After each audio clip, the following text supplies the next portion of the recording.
চট্টগ্রামে ভোট উৎসবে হঠাৎ শঙ্কার কালো ছায়া। পাঠানটুলিতে রক্তক্ষয়ী সংঘর্ষে প্রাণহানির পর আতঙ্ক বেড়েছে অন্যান্য ওয়ার্ডেও, বিশেষ করে 12টি ওয়ার্ডে সরকারি দলের বিদ্রোহী প্রার্থী থাকায় সেখানে আধিপত্য নিয়ে সংঘাতের আশঙ্কা করছেন অনেকে। তবে সহিংসতা নিয়ে আওয়ামী লীগ এবং বিএনপি প্রার্থীর মত ভিন্ন। গত ৮ জানুয়ারি থেকে চট্টগ্রাম সিটি কর্পোরেশন নির্বাচনের আনুষ্ঠানিক প্রচারণা শুরুর পর সব শান্তিপূর্ণভাবে চললেও হঠাৎ ঘটল ছন্দপতন।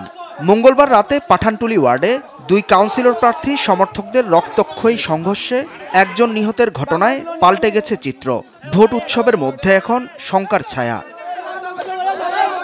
বড় 2 দলের মেয়র প্রার্থীর প্রচারণায়ও উঠে এসেছে নির্বাচনী সহিংসতার বিষয়টি, যদিও এ নিয়ে পরস্পর বিরোধী বক্তব্য রাখছেন তারা। একটা সিন্ডিকেট, তারা চাচ্ছে যে এগুলো করে শান্তিপূর্ণ পরিবেশটিতে বিঘ্ন করা।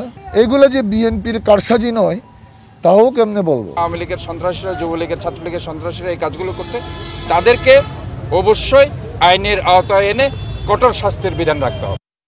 চট্টগ্রামে 41 ওয়ার্ডের 12টিতে আওয়ামী লীগের বিদ্রোহী প্রার্থী রয়েছেন। এসব ওয়ার্ডেও সংঘাতের আশঙ্কা করছেন অনেকে। এ অবস্থায় ভোটের পরিবেশ রক্ষায় প্রশাসনকে কঠোর হওয়ার পরামর্শ পর্যবেক্ষকদের। একে অপরকে আক্রমণ করার জায়গাটা, তাহলে আমাদের জনপ্রশাসন, পুলিশ প্রশাসন, তাদের গোয়েন্দা সংস্থা করছেটা কি?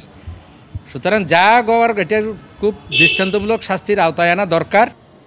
প্রচারণায় হামলা, ভাঙচুর, কর্মীদের হুমকি, আচরণবিধি লঙ্ঘন সহ ইতিমধ্যে বেশ কিছু অভিযোগ জমা পড়লেও সহিংসতার পর নড়ে চড়ে বসেছে নির্বাচন কমিশন। যে অনাকাঙ্ক্ষিত ঘটনাটি ঘটেছে এটার যাতে পুনরাবৃত্তি না ঘটে সেজন্য আমরা আইন শৃঙ্খলা বাহিনী আরও তৎপর হওয়ার জন্য আমরা তাদেরকে নির্দেশনা দিয়েছি।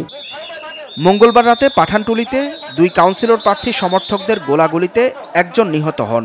এ ঘটনায় আওয়ামী লীগের বিদ্রোহী প্রার্থী আব্দুল কাদের সহ 13 জনকে গ্রেপ্তারের পর রিমান্ডে নিয়েছে পুলিশ। হোসাইন জিয়াদ, যমুনা নিউজ, চট্টগ্রাম।